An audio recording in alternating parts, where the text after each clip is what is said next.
ঘরে শান্তিতে ঘুমাবেন উপায় নেই, চুরি ডাকাতি যে কোনো সময় আপনার ঘরে ঢুকতে পারে, যে কোনো সময় আপনার খোঁজ খবর নিতে তদন্ত করবে ইত্যাদি। কাদের কে হুকুম দিচ্ছে তার কোনো ঠিকানা নেই। কতগুলি লাঠি হাতে নিয়ে আপনার ঘরে ঢুকে গেল, অস্ত্র হাতে নিয়ে ঢুকে গেল, অমনি সেখানে ডাকাতি করলো, চুরি করলো, চলে আসলো। আপনি কার কাছে বিচার চাইবেন? কার কাছে বিচার চাইবেন? কোনো বিচার চাওয়ার অধিকার নাই, ন্যায় বিচারের কোনো অধিকার নেই। এমন একটা দুর্বিষহ অবস্থা, আজকে সমস্ত জিনিসের দাম বেড়ে গেছে। আমাদের কথা অত্যন্ত স্পষ্ট, যারা নির্বাচিত জনপ্রতিনিধি আইন করে নির্বাচন কমিশন গঠন করে নির্বাচনগুলি হয়েছে, স্থানীয় সরকার নির্বাচন, জেলা পরিষদ, উপজেলা পরিষদ, ইউনিয়ন পরিষদ, সমস্ত নির্বাচিত প্রতিনিধিরা তাদেরকে এক কলমের খোঁচায় তাদেরকে সরিয়ে দেওয়া হয়েছে, বাড়ি পাঠিয়ে দেওয়া হয়েছে। কেন? তারা তো নির্বাচিত হয়ে মানুষের পাশেই দাঁড়াতো। ঘূর্ণিঝড় গেল, বন্যা গেল, কই কেউ তো যারা এই বন্যায় ক্ষতিগ্রস্ত, ঝড়ে ক্ষতিগ্রস্ত তাদের পাশে তো কেউ দাঁড়ায়নি। তাদের নাম করে টাকা তুলেছে, 1000 কোটি টাকা রিলিফ সংগ্রহ করেছে, কিন্তু কয়টা মানুষকে সাহায্য করেছে?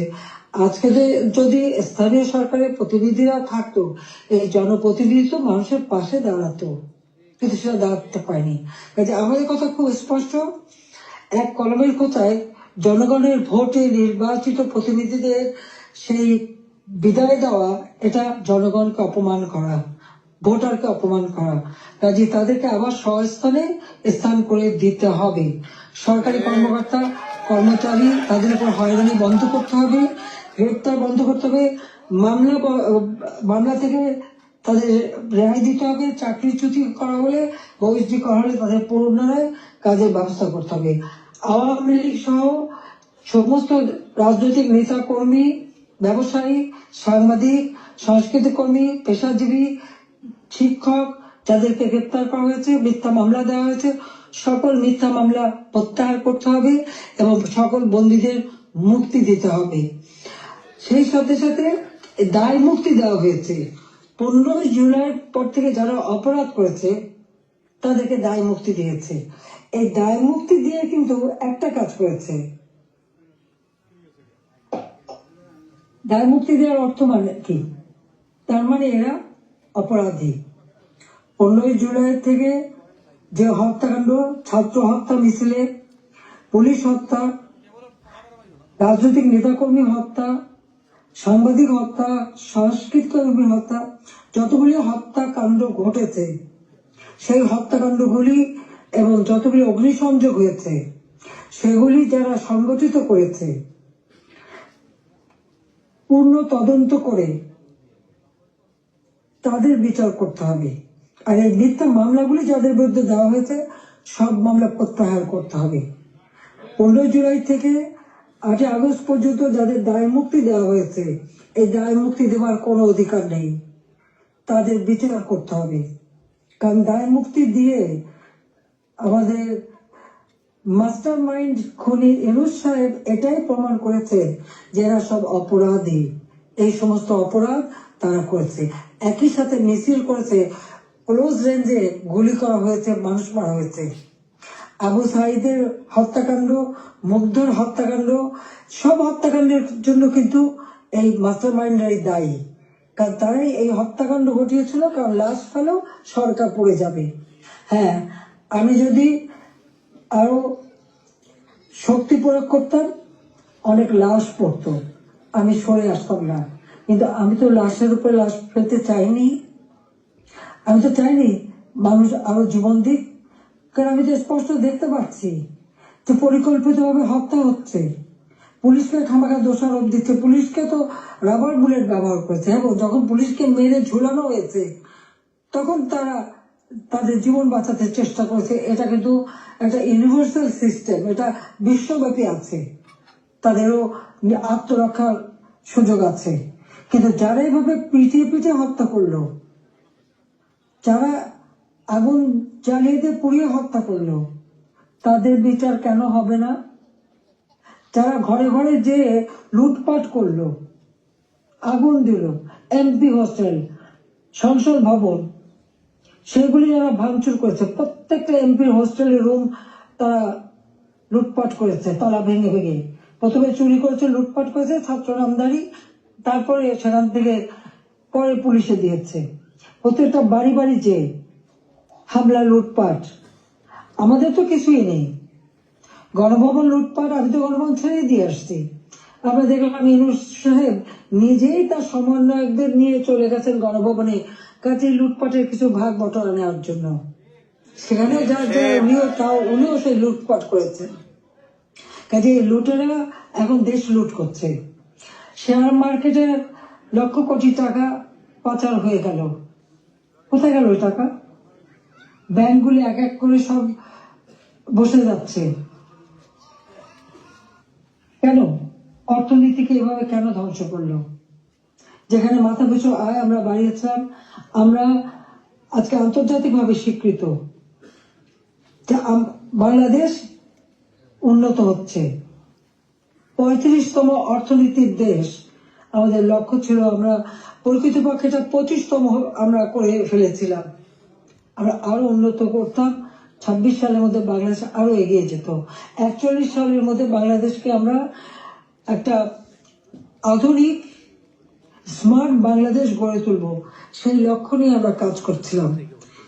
কেন বাংলাদেশের অগ্রযাত্রা ব্যাহত করা হলো, সেই জবাব এই খুনি ইউনূস, ফ্যাসিবাদ, স্বৈরাচার, তাকে দিতে হবে। সেই জবাব তাকে দিতে হবে, তার ওই মাস্টার মাইন্ড এবং তার সমন্বয়কদের দিতে হবে, তার উপদেষ্টাদের দিতে হবে। বলে হাসিনার বিচার করবে। কি বিচার করবে? আমি তো কি অন্যায় করেছি? গরিবের পেটে ভাত দিয়েছি, এটা অন্যায়? দারিদ্র মুক্ত করেছি, এটা অন্যায়? জনগণকে কথা বলার সুযোগ দিয়েছি, ভোটের অধিকার ফিরিয়ে দিয়েছি, হত্যাকুশ ষড়যন্ত্র রাজনীতি বন্ধ করেছি, এইগুলি আমার অন্যায়? আমার হাত দিয়ে তো কোনো খুন হয়নি। আমি তো মানুষের জীবন দিতে আসিনি, আমি মানুষের জীবন দিয়েছি, জীবন উন্নত করেছি। যারা জীবন নিয়েছে, যারা হত্যাকাণ্ডের সঙ্গে জড়িত, তাদের বিচার হবে। এবং সংবিধানের 7ম অনুচ্ছেদে খ অনুযায়ী কেউ যদি অবৈধভাবে ক্ষমতা দখল করে, তার বিচার হয়। জনপ্রতিনিধি আরেকজন জনপ্রতিনিধির কাছে ক্ষমতা হস্তান্তর করতে পারে। আমি তো সেই সুযোগ পাইনি। হ্যাঁ, আমি সরে এসেছিলাম যেন লাশের উপরে লাশ না পড়ে, সেই জন্য। দুর্ভাগ্যের বিষয় যে থামেনি। একদিন ইনশাআল্লাহ সেই দিন আসবে, এই খুনিদের বিচার একদিন বাংলা মাটিতে হবেই হবে। সেটা আমরা করবো। যেমন যুদ্ধ অপরাধীদের বিচার করেছি, 15 আগস্টের হত্যাকারীদের বিচার করেছি। আমি জানি এই যুদ্ধ অপরাধীদের বিচার করেছি বলে আমার বিরুদ্ধে মামলা, এবং আইসিটিতে ওই আন্তর্জাতিক যে ট্রাইব্যুনাল আমরা করেছিলাম যুদ্ধ অপরাধীদের বিচার করতে, আজকে সেই কোর্ট করে সেখানে আমার মামলা হবে, সেখানে আমার বিচার হবে। কেন? সেই সময় যুদ্ধ অপরাধীদের যে ডিফেন্সে ছিল, তাকেই করেছে চিফ প্রসিকিউটর এই আইসিটির। আর জামাতের একটা দল হয়েছিল এবি পার্টি, সেই পার্টির যে একজন প্রেসিডেন্ট ছিল, সে হয়ে গেছে এই আইসিটির চেয়ারম্যান। তো সেখানে ন্যায় বিচার কি করে হবে? আর এটা কিভাবে করে? এটাও তো একটা বিচারের একটা নর্মস, তাতে পড়ে না। কিন্তু গায়ের জোরে সব করবে তারা, কারণ তাদের হাতে অস্ত্র আছে, লাঠি আছে, পেটো বাহিনী আছে, সন্ত্রাস বাহিনী আছে। সেটা দিয়ে তারা এই বিচার করতে চায়, এটাই তারা করবে, এটাই তাদের লক্ষ্য। যাক, আমি অনেক সময় নিলাম, আপনারা ধৈর্য ধরে আমার বক্তব্য শুনেছেন, আমি আপনাদেরকে আন্তরিক ধন্যবাদ জানাই। ইনশাল্লাহ এই বিজয়ের মাস আমাদের, এই অন্ধকার কেটে যাবে, নতুন সূর্য উদিত হবে, বাংলাদেশ আবার উন্নয়নের পথে এগিয়ে যাবে। এই ফ্যাসিস্ট খুনি পরিকল্পিতভাবে যে আমাদের দেশকে ধ্বংস করছে, এই খুনি ইউনূস এবং তার যে চালাচামুন্ডা সন্ত্রাস বাহিনী, তার উপদেষ্টা, তার সমন্বয়ক, ইনশাআল্লাহ বাংলাদেশের জনগণই তাদের বিচার করবে, সে বিচার হবে। এটা অবশ্যই হবে, আমি বলতে পারি, কারণ আমরা ন্যায়ের পথে আছি, সত্যের পথে আছি। আমি জনগণের কল্যাণে কাজ করি। জনগণের ভাগ্য পরিবর্তন করেছিলাম, সেটা নষ্ট করেছে। ইনশাআল্লাহ আবার এদেশের মানুষ জেগে উঠবে, আবার বাংলাদেশের মানুষ বিশ্বব্যাপী মর্যাদা পাবে, সম্মান পাবে। সবাইকে আমি আন্তরিক ধন্যবাদ জানাই। আবারও ধন্যবাদ জানাই আমাদের প্রবাসীদের, আমাদের অর্থনীতিতে আপনাদের অনেক অবদান। এই দেশের অগ্রযাত্রা, দেশের প্রতিটি অর্জনে প্রবাসীদের অবদান রয়েছে। সেজন্য সকলকে আমি আন্তরিক ধন্যবাদ জানাই, কৃতজ্ঞতা জানাই।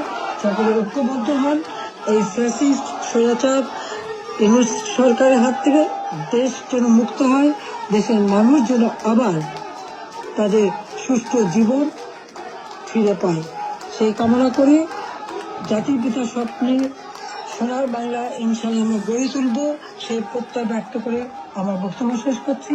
খোদা হাফেজ। জয় বাংলা, জয় বঙ্গবন্ধু, বাংলাদেশ চিরজীবী হোক।